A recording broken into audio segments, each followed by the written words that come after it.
What's going down, folks? It's your boy C23 back on the sticks once again with another Madden 17 franchise video for you guys. And as you can see, we're about to dive into some big decisions in this video. Well, that's what they're calling it. I'm gonna let you guys be the judge of that though in the end. Check it out. Here's what we're gonna do. I want you guys to let me know what player you think I should start negotiating with and what player you think is worth keeping on the roster, because if you leave it up to me, I'm honestly gonna only sign maybe one, maybe two of these guys at the most. So let me know what player you think I should keep around and help me put this roster together for next season. Now, looking at Patrick DeMarco, you get a 92 overall fullback, and I don't really know how I feel about fullbacks in the first place, but that's just me. A fair deal for Patrick would be worth $14.8 million overall. We're looking at about $9.8 million over 4 years plus a $5 million signing bonus. Next up is Ryan Schrader, right tackle, 83 overall. He does have the quick development trait and he's only 28 years old, but look how much money he wants. Is he even worth a fair deal of $46 million overall? I don't know. That one is a tough sell for me. You guys are going to have to convince me to go on ahead and make that move because I'm thinking about letting him go. Now, the last player that I'm going to talk about is Jonathan Babineau, 81 overall, 86 strength, 82 block shedding, but he's 34 years old.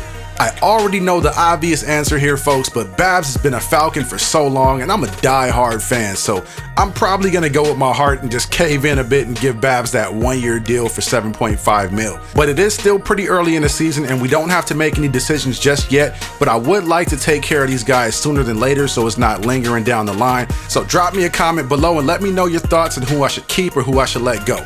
Alright, now moving on to the next order of business, because we have a lot of things to get to in this one. Believe it or not, folks, there is still gameplay. So like I said in the very first video of this series, I'm always going to run any type of player acquisition by you guys just to get your thoughts. Now check this out right here. We've got what I think is a pretty interesting offer from the Cleveland Browns for our backup strong safety Kamal Ishmael. They're offering a 2nd round draft pick and a 7th round draft pick for the strong safety. Do I take this deal? I think that we should probably jump on this deal ASAP because I think that 2nd round pick should be pretty high. I don't expect the Browns to have a good season at all this year, so this pick could potentially be a top 10 2nd round pick. So what's the play going to be here, folks? Go on ahead and drop me a comment below and let me know your thoughts on this trade proposal. Should I take it? Should I leave it? What do you think? Let me know. Now, as you guys know, this week's opponent is a pretty familiar foe in the New Orleans Saints, so we're going to come out here and put a game plan together. Now, in the previous weeks, I just did a simulation for the game plan, but since we're going up against the New Orleans Saints, it's a road game in a hostile environment, I figured that now would be a good time to hop on the practice field and put the game plan in myself. And that's exactly what we did. Let's get into it. I don't want to see anyone walking around. Winners do not walk. Let's see some hustle out there today. Alright, so the play action pass is going to be a big part of the game plan here. The play action power O is designed to look like the power O run, which we all know. It's a high-low progression with the receiver in the flat being the first read. So we're throwing to the fullback here, and it looks like we got to complete 1 of 6 passes looking at the meter at the top right. And the first pass is completed right there to DeMarco, and now we're looking at play 6 of 6 after going through all my progressions. All we need to do is just make a completion right here, and I get it over to Sanu, and we end up going 6 for 6 on the day to complete the drill. Hey, you know what, guys? That was pretty dang good. And you know what gets me really excited? You haven't even reached the top of your potential yet. Not even close. Each and every one of you should take that as a challenge and see if you can find that next level.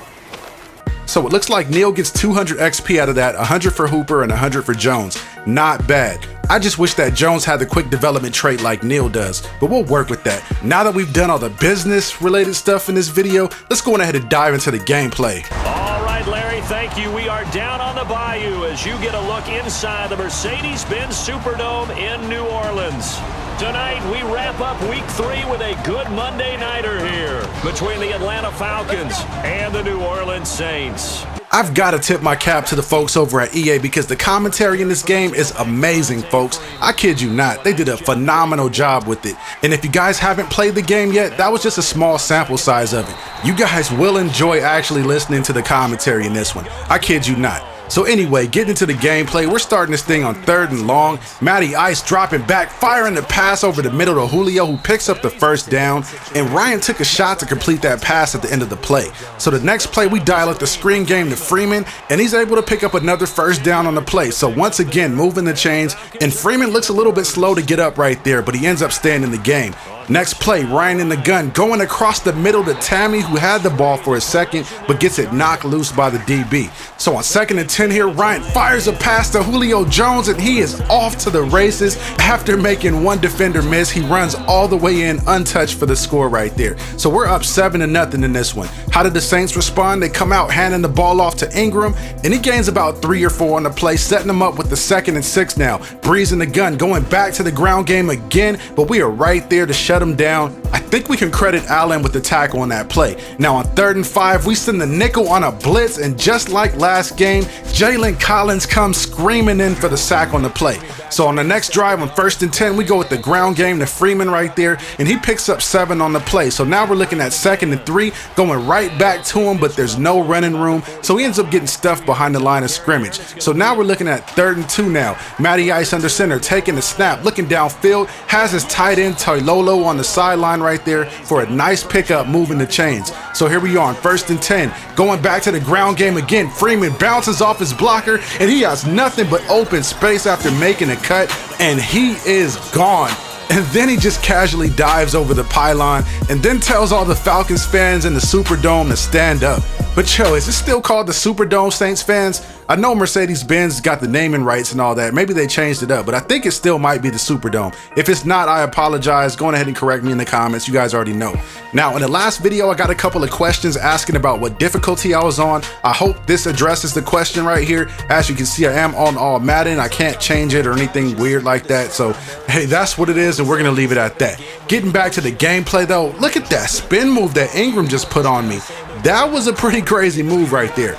Now, I will say that there have been a few times to where I'll go to click on a player, and right as I press the tackle button, the counter animation is triggered.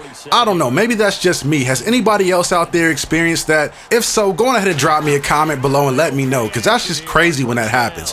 Anyway, getting back to the gameplay, once again, we have everybody locked up downfield, and Claiborne's able to get in for the sack, bringing up 2nd and 28 now. Breeze taking the snap under center, handing the ball off to Ingram, and once again, there goes that triggered animation. The moment I clicked on the defender, I was warped into the animation for the counter. That's just crazy. I don't know how I feel about that.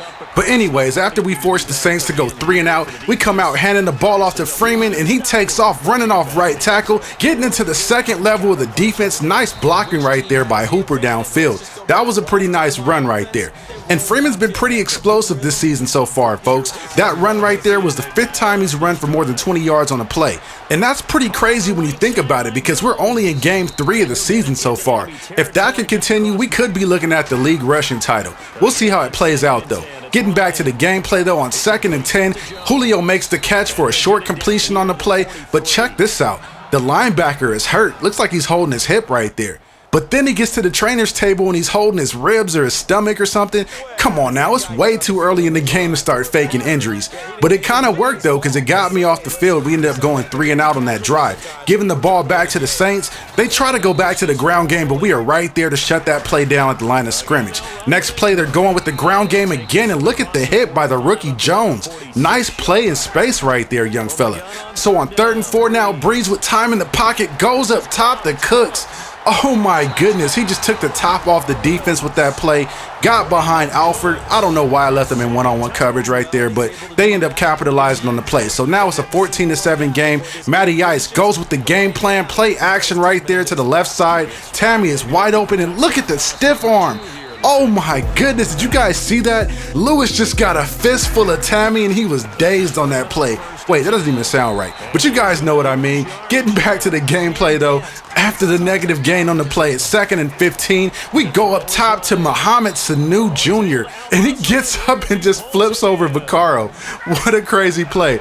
So after the drive stalls a bit, I decide to go for it here on 4th and 15. Matty Ice with time, throws it deep to Julio, and he has it, but only for a second before Vaccaro comes over and knocks it loose. That was a good play defensively. I thought Julio was going to come down with this one. Now on the Saints' next drive, Breeze completes a pass over to his tight end right there on the sideline, bringing up a 2nd and 7. Again, Breeze checks down to the tight end again. Fleener's getting work early in this drive. On 3rd and 2, Breeze going up top, has a wide open receiver on the sideline, and they pick up the first down there, so they seem to be getting a little bit of momentum behind them. Breeze in the gun on the next play, dropping back, connecting with Cooks, and he makes a guy miss for a first down and some before he's brought down at the 1 yard line. So the Saints are looking to punch it in the tie here, lining up in the I formation, and the ball is fumbled. It's picked up by Vic Beasley, and he is high-stepping all the way to the house. But hold up, man. Why didn't one of my guys right there block Cooks? They saw him coming. Come on, fellas, I was trying to high step to the end zone. But check out what happens on this play. Breeze goes to pitch it and it bounces off of the fullback. Vic Beasley is right there to scoop and score. What a crazy play. Now we're up 21-7. We just got to protect the lead with Breeze going deep, but it's picked off by Trufant in the end zone. What a play right there. Desmond Trufant went up and got the ball at the highest point, came down with it, and secured the catch. Moving things ahead a bit into the third quarter with 2:54 to go. Breeze making a check at the line of scrimmage, goes play action, looking downfield, and throws it up in the coverage, and it's picked off by Threezy right there. And that's just the kind of day it's been for the Saints right here, folks.